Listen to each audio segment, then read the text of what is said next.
그들에게 지팡이 같은 갈대를 주며 말하기를 일어나서 하나님의 성전과 제단과 그 안에서 경배하는 자들을 측량하되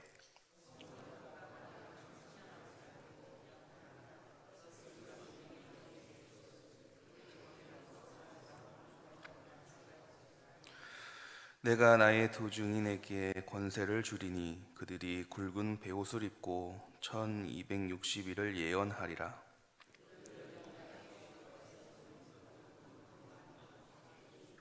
함께 보겠습니다. 만일 누구든지 그들을 해하고자 하면 그들의 입에서 불이 나와서 그들의 원수를 삼켜버릴 것이요 누구든지 그들을 해하고자 하면 반드시 그와 같이 죽임을 당하리라. 아멘. 오늘도 하나님 말씀 앞에 우리가 설 때에 하나님의 뜻이 무엇인지 또 깨닫는 은혜가 있고 또 하나님의 말씀길 따라 살아가겠다고 다짐하는 귀한 시간이 되길 소망합니다. 오늘 본문 말씀은 하나님께서 철저히 구별해 주심과 또 구별받은 자들의 사명에 대해서 말씀을 해 주십니다.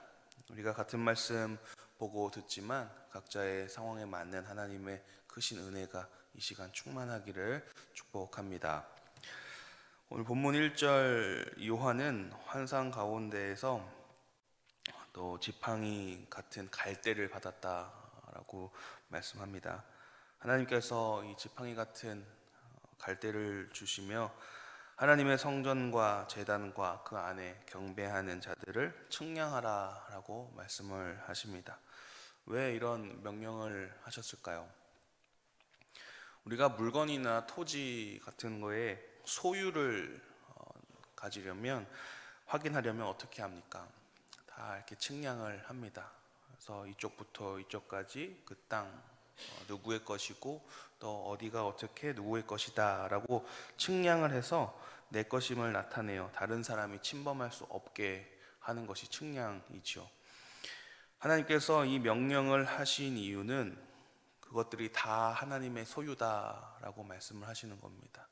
다 측량을 하셔서 그것은 내 소유다라는 것을 말씀해 주시는 건데요. 그래서 하나님의 이 소유 있고 그것은 하나님께서 절대적으로 보호를 해주신다라는 것을 의미하는 것이 측량입니다. 그래서 하나님의 절대적 보호를 받을 것이다라는 것을 말씀하시는데요. 즉 하나님께서 그렇게 구별하셨습니다. 이렇게 측량을 해서 구별시키셨습니다. 하나님의 소유를 삼으시고 어떠한 환난 속에서도 철저히 보호하시겠다 하시는 그 약속의 말씀이 되는 것이죠. 그런데 2절을 보시면 성전 밖 마당은 측량하지 않았습니다. 그냥 두라 라고 말씀을 하세요. 그럼 반대로 무엇을 말하는 겁니까? 보호하지 않겠다, 내 소유가 아니다 라는 것을 의미하죠. 나의 소유로 삼지 않고 보호하지 않겠다라고 말씀을 하시는 겁니다. 이곳은 어떤 곳입니까? 이방인의 뜰을 말합니다. 이방인의 뜰은 넓게 보면 성전 안에 포함은 되어 있지만 실제로는 하나님의 성전으로 여기지는 않습니다. 왜냐하면 이방인의 뜰은 이방인들이 출입하는 곳으로 거룩하신 하나님의 거룩하심과는 좀 개념이 다르기 때문인데요.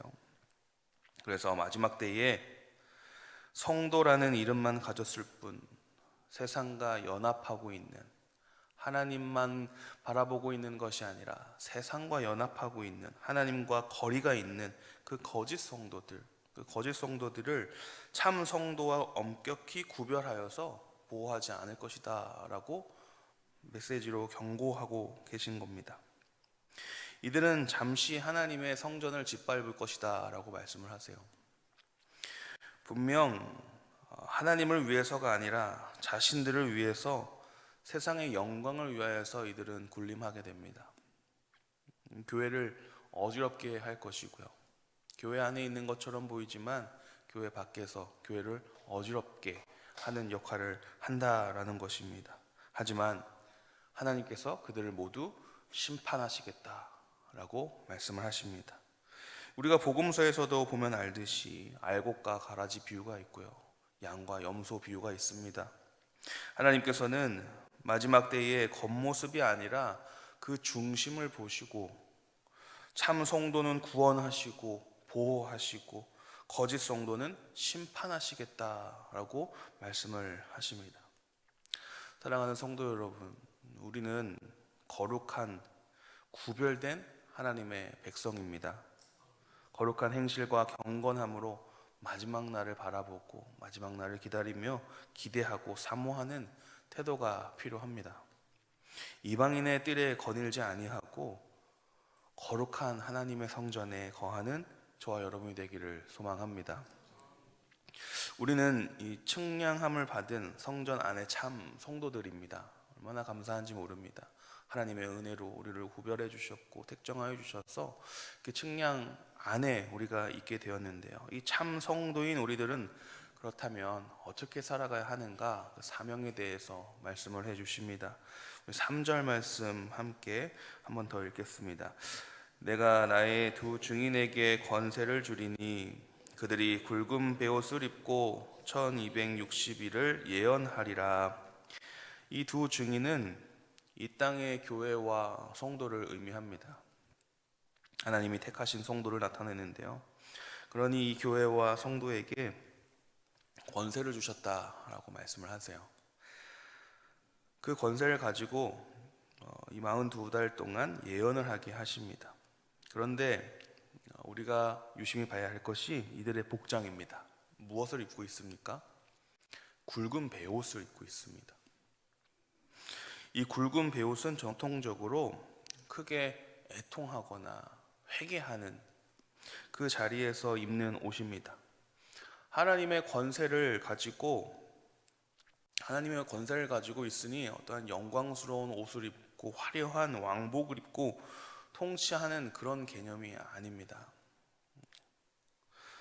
하나님이 주신 그 권세를 가지고 예언해야 하는 것이 바로 세상을 향해 회개하고 또 하나님께로 돌아오라 하는 그 눈물의 선포여야 한다라는 말씀입니다. 우리는 하나님의 권세를 받은 자들이야 하면서 또한 왕의 그 옷을 입고 그 권세를 가지고 권위를 세우라는 얘기가 아닙니다. 굵은 베옷을 입고 눈물이 필요한 곳에 우리가 눈물을 흘리며 회개를 선포하고 하나님께 돌아오게끔 해야 하는 것이 우리들의 사명이다라고 말씀을 하세요. 여러분, 회개는 복음의 심장입니다. 회개 없이는 하나님 앞으로 나아갈 수가 없죠. 세례 요한, 또 예수 그리스도, 또 오순절 사건, 한국교회에서도 1907년 그 평양 대부흥 운동에서도 하나님께 돌아오자는 눈물의 호소이자 선포였습니다. 굵은 베옷을 입을 때, 즉 회개하며 세상에 하나님의 뜻을 예언할 때 비로소 세상은 하나님 품으로 돌아오게 됩니다. 그때의 세상은 참 생명을 전할 수 있게 되는 것이죠. 그런데 여러분, 이 베옷을 입고 우리가 세상에 있는 것이 참 쉬운 일만은 아닌 것 같습니다. 세상은 우리를 조롱하고 또 그런 이들에게 하나님의 사랑을 외치며 회개를 외친다라는 그 일이 우리에게는 결코 쉬운 일은 아닙니다. 그래서 이것이 인간적인 의지나 결심으로만 할 수 없음을 알게 됩니다. 그래서 하나님은 우리끼리 알아서 해라 라고 하지 않으셔요. 우리가 그 회개를 예언하고 선포하는 그 일에 너희들이 알아서 해라 라고 그냥 내버려 두지 않으십니다. 무슨 말이냐면 4절 말씀 보시면 주님께서 이들을 감람나무와 촛대라고 말씀해 주시는데요. 이 촛대는 무엇입니까? 어두움을 밝히는 것이 촛대입니다. 촛대는 세상의 어두움을 밝히는 것이죠. 그런데 이 촛대가 계속해서 빛을 내려면 무엇이 필요하죠? 기름이 필요합니다. 기름이 계속 있어야 합니다. 반드시 기름이 필요한데요. 이 촛대 곁에 서 있는 감람나무, 이것이 또 마르지 않는 기름이 되는 것이죠. 그러니까 하나님께서 모든 걸 다 책임져 주고 계신다라는 사실입니다. 우리가 빛을 낼 수 있도록, 그 촛대의 역할을 할 수 있도록, 촛대가 촛대의 역할을 할 수 있도록 하나님께서는 계속 책임져 주시고 은혜를 내려주고 계신다라는 말씀입니다. 불이 꺼지지 않도록 계속해서 은혜로 공급해주고 계십니다. 우리가 어떻게 이 악한 세상을 상대하며 지치지 않고 꺼지지 않겠습니까? 우리끼리 한다면 단박에 꺼질지 모릅니다. 하지만 하나님과 함께 하나님이 공급해 주시는 은혜로 날마다 주시는 힘이 있기에 우리는 어둠 속에서 꺼지지 않는 촛대가 되어 세상을 밝힐 수가 있습니다. 그래서 우리는 기억해야 됩니다. 내가 하는 것이 아니라 하나님께서 하십니다. 하나님의 뜻을 위하여 우리는 단지 그저 사용받는 것입니다. 하나님께 귀하게 사용받는 저와 또 우리 교회가 되기를, 저희들이 되기를 소망합니다. 그래서 결국 우리는 회개를 선포하기만 하면, 하나님의 뜻대로 예언하고 선포하기만 한다면 그 이유는 하나님께서 책임져 주시고 하나님께서 다 알아서 해 주십니다. 알아서 일해 주십니다. 요나를 한번 생각해 보면요, 요나를 생각해 보면 니느웨로 가서 회개를 선포하라라고 말씀을 하십니다. 그 요나가 어떻게 하나요? 너무 가기 싫어하죠. 정말 가기 싫어합니다. 내가 이것을 왜 해야 하나 하는 생각을 했을 거예요. 하나님을 원망하기도 하고요. 결국은 니느웨에 가서 회개를 선포합니다. 그런데 어떻게 합니까? 정말 대충 합니다. 하기 싫은 그 티를 팍팍 내면서 대충 하지요. 사흘 길을 걸어야 하는 그 큰 성읍을 대충 하루만 걸으면서 외칩니다. 사실 외쳤겠습니까? 네. 하지만 어떻게 되나요? 그 회개의 선포 가운데 어떻게 됩니까? 나라가 뒤집어집니다. 나라가 뒤집어져서요, 나라 전체가 뒤집어져서 왕부터 백성까지 심지어 짐승까지 굵은 베옷을 입고 죄를 뿌리며 하나님 앞에 엎드리며 회개합니다. 우리의 이 부족하고 연약한 입술이라도 하나님의 뜻에 순종하고 회개하는 그 일에, 회개케 하는 그 일을 선포하며 나아갈 때에 하나님께서 역사하십니다. 하나님의 역사하심을 우리는 순종을 통해서 바라볼 수 있습니다. 우리는 선포하기만 하면 됩니다. 하나님께서 일하실 줄로 믿습니다. 사랑하는 성도 여러분, 오늘 우리는 하나님의 측량 앞에 서 있습니다. 우리는 십자가의 은혜로 측량함을 받은 거룩히 구별된 안전한 하나님의 백성들입니다. 세상은 끊임없이 우리를 밟으려 하고 화려한 옷을 입으라고 하고 성공하라라고 외칩니다. 하지만 우리가 입어야 할 것은 굵은 베옷이고 우리가 해야 할 것은 회개를 선포하는 일입니다. 하나님은 우리에게 세상을 바라보고 나라를 바라보고 영혼을 끌어안으며 눈물을 흘리며 회개를 선포하라라고 말씀하십니다. 오늘 하루 나의 힘이 아닌 성령의 기름 부으심으로 촛대를 환히 밝히시기를 축복합니다. 내가 머무는 곳이 어디든지, 일터, 가정, 어디에 있어든지 내가 거한 곳 그곳에서 거룩한 촛대로 당당히 서시기를 축복합니다. 거룩히 구별된 자로서 굵은 베옷을 입고 회개를 선포하고 그렇게 우리가 담대히 나아갈 때에 주님께서 힘을 주시고 주님께서 일하실 줄로 믿습니다. 때론 어려울 수 있지만 하나님께서 함께 하시고 계속해서 공급하고 계신다라는 그 사실을 우리가 감사함으로 느끼고 또 누리며 나아가길, 그리고 그렇게 우리가 하나님의 은혜가 충만한 오늘 하루 우리의 삶이 되길 소망합니다. 사랑과 은혜가 풍성하신 하나님 우리 아버지, 오늘 이 새벽 주님의 말씀 앞에 우리의 영혼을 세워주시니 감사를 드립니다. 어둡고 혼란스러운 세상 속에서 우리를 성전 안에 참 성도로 구별하여 주시고 십자가의 보혈로 측량하여 주셔서 완전히 보호해 주시는 하나님의 은혜에 감사를 드립니다.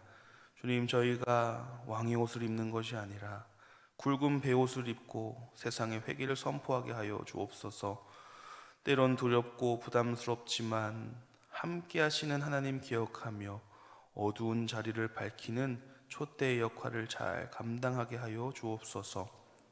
우리를 끝까지 포기하지 않으시고 생명의 길로 인도하시는 주님께 늘 감사와 찬송과 영광을 올려드립니다. 오늘 하루도 책임져 주시고 우리와 동행하여 주옵소서. 사랑이 많으신 예수 그리스도의 이름으로 기도하옵나이다. 아멘.